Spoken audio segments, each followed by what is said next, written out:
À mon travail, j'ai la chance de pouvoir écouter des livres audio. Juste parce que je fais un travail qui est assez individuel. Je porte mes écouteurs le trois quarts de la journée. Puis au lieu d'écouter de la musique, souvent j'écoute des livres audio. Puis je m'instruis, qui est vraiment le fun. Puis j'ai commencé à lire un livre qui s'appelle The Subtle Art of Not Giving a Fuck. Ce qui est, ça sonne agressif. Puis c'est super intéressant comme livre audio. Puis justement, ça me donnait envie de parler d'un sujet que j'ai vu, que j'ai en fait entendu dans ce livre-là, qui parlait de l'identité, qui expliquait là-dedans que tout le monde a une propre identité, puis qu'on a toute une identité reliée à une certaine partie de notre vie qu'on fait. Ça peut être un sport, ça peut être le travail que vous faites, ça peut être plein de choses. Puis moi, j'ai réalisé, j'ai commencé à penser, j'étais comme, est-ce que moi, j'ai peut-être une identité reliée à quelque chose que je fais dans ma vie de tous les jours? Puis après avoir pensé, j'ai réalisé que je pense que oui. Je pense que involontairement, c'est subconsciemment, j'ai une certaine identité reliée à les choses que je fais dans ma vie. Parce que c'est comme ça que dans le fond, notre ego, on a chacun un ego, même si les gens ils disent que le but c'est de ne pas avoir d'ego. Veux pas, ton ego, c'est ta personne. Ça ne veut pas nécessairement dire que tu ne peux pas la changer, tu ne peux pas l'améliorer, mais on a tous une identité reliée à un certain aspect de notre vie. Puis après avoir pensé pendant un bon bout, j'ai commencé à juste essayer de vraiment comprendre de où cette identité-là venait, puis c'était quoi, moi, mon identité? Je suis quelqu'un qui fait beaucoup de sport dans ma vie.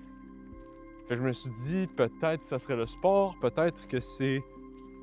Je pense pas que ça serait relié à mon travail, parce que c'est vraiment pas une partie de moi qui est importante.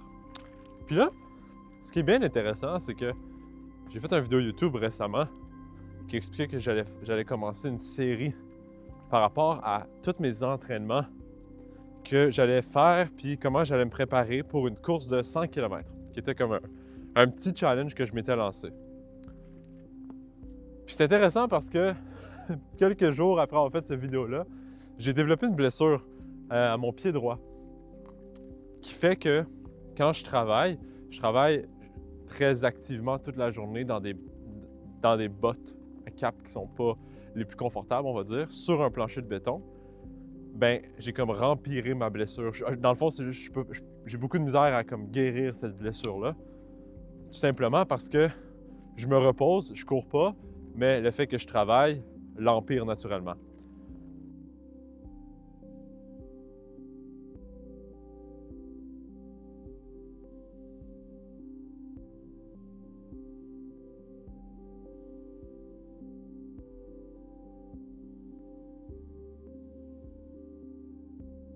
Puis là, ça m'a fait penser beaucoup, parce que j'ai réalisé que de ne pas courir, ça m'affecte tellement mentalement.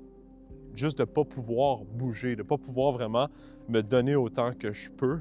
Je peux pas non plus vraiment grimper, parce que mes souliers d'escalade font juste vraiment très mal aussi à ma blessure. Puis là, j'ai comme réalisé, wow, c'est peut-être ça mon identité, c'est peut-être le fait que je relie beaucoup ma valeur personnelle au sport que je fais. Puis après avoir pensé beaucoup, j'ai comme réalisé que c'est peut-être pas... C'est pas exactement ma valeur personnelle, mais on dirait que j'ai vraiment basé mon bonheur ou ma paix intérieure sur les sports que je fais. Parce que après avoir développé cette petite blessure-là, la semaine dernière, j'ai été faire une course parce que j'étais un peu tanné.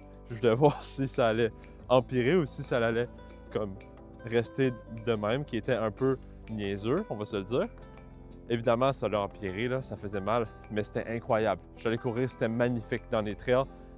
C'était juste magique. Sauf que, en faisant ça, j'ai vraiment vu à quel point ma manière personnelle de pouvoir réguler juste toutes mes émotions, puis la manière que je vis, c'est en faisant du sport, c'est en me dépassant, c'est en explorant, en faisant des aventures. Puis justement, c'était juste vraiment un drôle d'addon que, en lisant ce livre-là, qui parlait justement de l'identité et tout, puis qui expliquait que d'avoir une trop grosse identité reliée à un aspect de ta vie, ça peut vraiment t'apporter du malheur à l'intérieur. On va prendre un exemple, on va prendre mon exemple. Je suis quelqu'un de très actif constamment. Puis là, je peux pas faire de sport, je peux pratiquement pas bouger. J'ai de la misère à bouger, tu sais, là je marche, mais c'est relativement douloureux. Puis tu sais, ça serait super facile pour moi de juste tomber dans un sentiment de comme tristesse, dans un sentiment de stagnation, qu'on dirait que comme je peux rien faire. Puis dans le livre, justement, il expliquait à quel point si tu mets une trop grosse valeur par rapport à ton identité, puis que tu gardes ça à l'intérieur de toi comme la sainte vérité, ça va juste te rendre malheureux. Puis je le vois. Parce que c'est comme, ouais, en ce moment, je peux pas bouger, je peux pas courir, je peux pas faire ce que j'aime.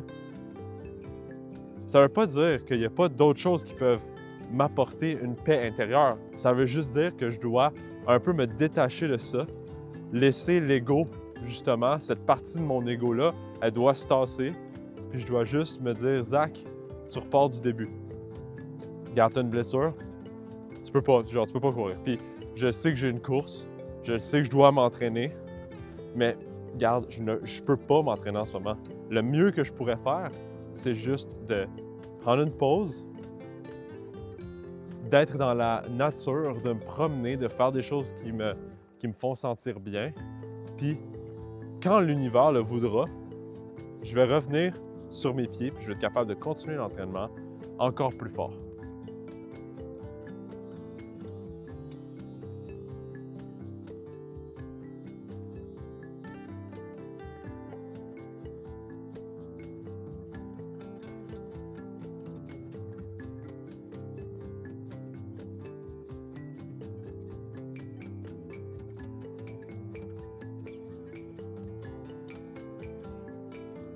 Disons que je suis blessé pendant des mois, puis je peux pas faire la course.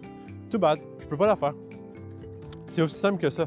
C'est sûr que c'est dur quand tu te mets un gros défi comme ça, puis moi, je suis quelqu'un d'assez crinqué dans la vie. Quand je fais quelque chose, j'aime ça le faire à 100%. Puis là, c'est sûr, c'est dur. Tu te dis comme, ah ouais, mais je me suis mis ce défi-là, puis ça se peut que je puisse même pas le faire.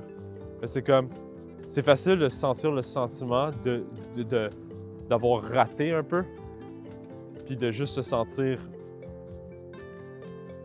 plus bas que t'es vraiment. Puis j'ai juste vraiment réalisé que c'est tout dans la tête, puis que c'est pas vrai. T'as rien raté. L'univers a toujours quelque chose pour nous. C'est vraiment important de s'en rendre compte, puis de réaliser que c'est pas la fin du monde si ça marche pas comme tu le voulais. Il y a une raison derrière de ça. C'est tout. Puis le fait qu'en ce moment, je peux pas courir, puis je peux pas vraiment grimper, il y a une raison derrière de ça aussi. Si on vient de déménager dans un nouvel endroit, dans les montagnes, c'est incroyable. Tu sais, je regarde par ma fenêtre les plus grosses montagnes, c'est magnifique. Je pourrais, tu sais, il y a des aventures à faire pendant toute ma vie, puis j'aurais même pas visité au complet. C'est sûr que c'est dur de juste regarder de mon salon les montagnes, mais pas pouvoir y aller. Mais en même temps, d'y aller, ça va pas aider ma situation. C'est comme d'aller courir, mettons, dans les montagnes, ça n'aiderait pas ma situation. Fait que c'est important de, justement, se retrouver avec soi-même puis de réaliser t'as besoin d'absolument rien d'extérieur pour être heureux.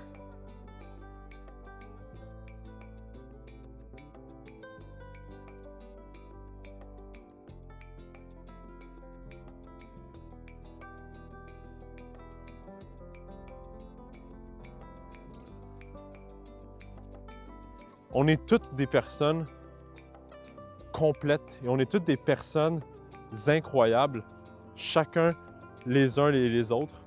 On n'a pas besoin de prouver ça en faisant quelque chose ou en démontrant d'une manière externe. Puis je trouve que c'est vraiment important de s'en rappeler des fois, ça. Je trouve que c'est dur, c'est facile de juste l'oublier avec le train de vie, mais il faut s'en rappeler parce que c'est tellement important. Je trouve que c'est une belle manière de justement s'enlever le poids de la vie.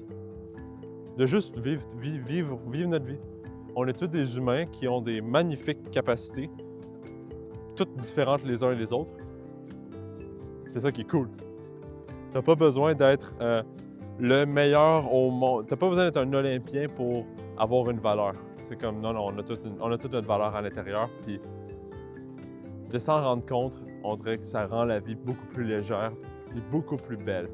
Puis tu es capable de la voir pour ce que c'est vraiment, sans te mettre un genre de filtre en avant de toi, une illusion qui est fausse.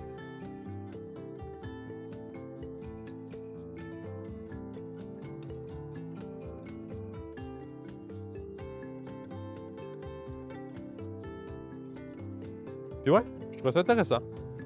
Fait qu'en faisant ce petit vidéo-là, ben, c'est aussi une petite update au fait que la raison pourquoi j'ai pas encore posté de vidéo par rapport à mon entraînement, c'est que j'ai pas pu faire l'entraînement. Fait que c'est aussi simple que ça. On va attendre voir la guérison. Je pense que je vais, au lieu de peut-être faire une vidéo qui suit mon entraînement, on va peut-être essayer de voir une vidéo qui suit mon rétablissement. Fait qu'un petit switch. Puis ouais, c'est aussi simple que ça. Je suis chanceux d'être dans une belle forêt en ce moment. Mais ouais. Rappelez-vous-en, c'est super important. On a toute une juste valeur. Tout le monde, on est tous des êtres incroyables. Puis c'est beau de le réaliser.